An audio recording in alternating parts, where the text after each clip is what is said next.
If you have ever argued with a Christian fundamentalist type, you will notice they insert the "why would" tactic. They say "why would" and then add some sort of bad speculation in an attempt to prove their point. Stay tuned and I'll show you the common "why would" arguments they typically use and how you can crush these arguments with simple logic and reason.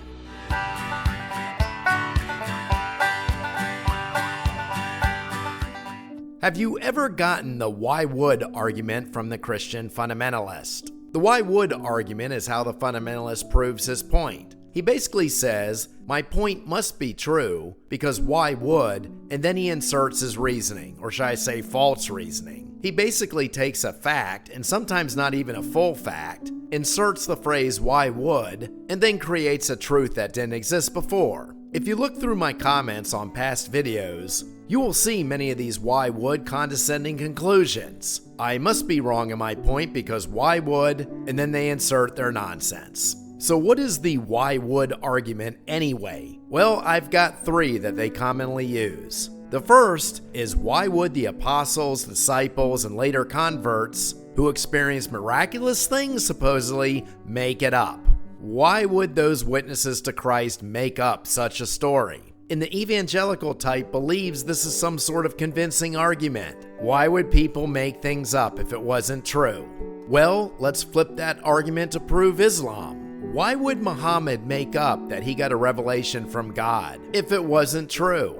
Why would he say that a horse took him to the skies of heaven if it wasn't true? Why would he be able to get further revelations that make up the Quran today if it wasn't true? Why was the Buddha able to sit for 49 days and achieve enlightenment if it wasn't true? Or how about let's take a look at that pesky Joseph Smith. Why would he say he was visited by the angel Moroni and given gold-plated tablets, which was a foundation for the formation of the Latter-day Saints, if it wasn't true? I really don't know what to tell you there, Christian fundamentalists, if you think this is a convincing argument. Humans make up things all the time. And what's really spectacular in your anti-reason using this argument is none of these writings were dated at the actual time of Christ. The earliest we have would have been a few decades after he died. And you think it's inconceivable that an urban legend could have been founded decades after the man passed. Why would people make it up? People make up ghost stories. People make up UFO stories. People say they were abducted by UFOs. People say they have near-death experiences into the afterlife when they were, yes, near death, but no, not clinically dead. People say they've witnessed angels. People say they were faith healed. Human beings are known to make things up. And guess what?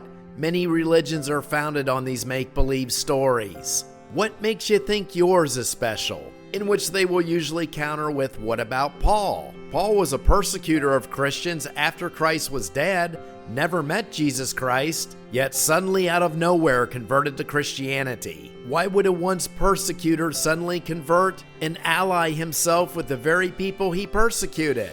It must be true, they say. I don't know, maybe he felt guilty for killing so many people. Maybe he had a change of heart. Maybe he just woke up and decided to become a better human being, and some miraculous story was created around him. Oh, that could never happen, you say? Are you kidding me? It happens all the time, even today. Have you ever heard of the Burpo family and Heaven is for Real? Colton Burpo's family has become rich and famous and has a ministry and following because he claimed to have gone to heaven when he almost died.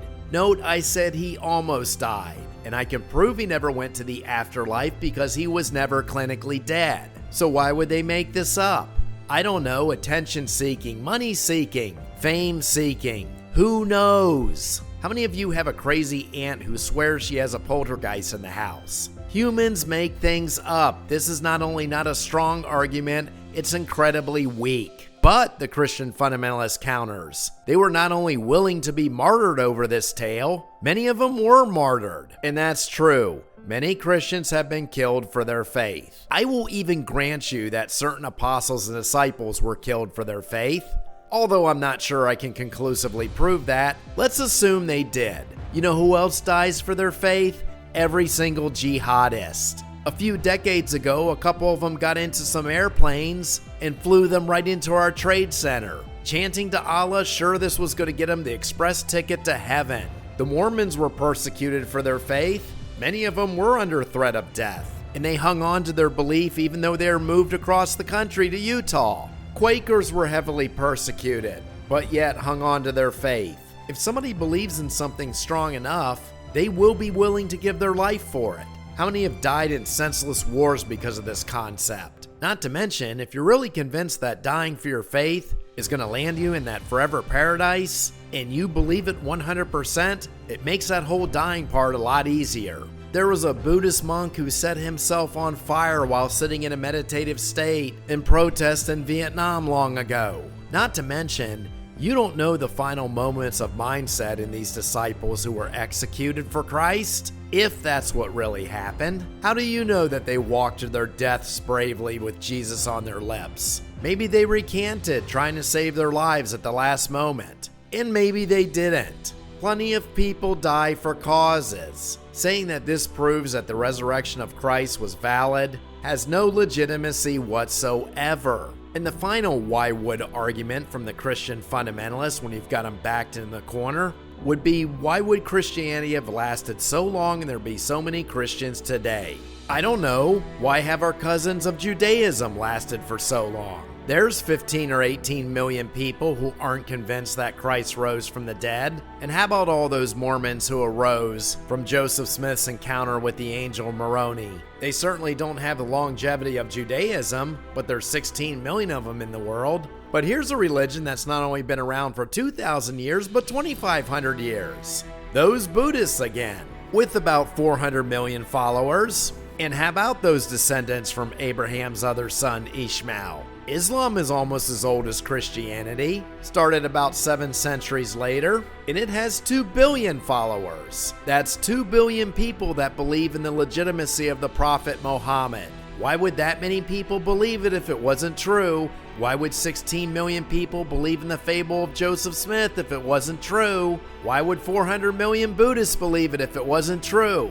Or those 15 million Jews that contend that all the Christians are incorrect to begin with? Listen, fundamentalists and evangelicals, these why would arguments are incredibly weak. You believe that these why would arguments are absolute ironclad proof that solidifies the legitimacy of Christ. And the fact is, it doesn't even remotely do so.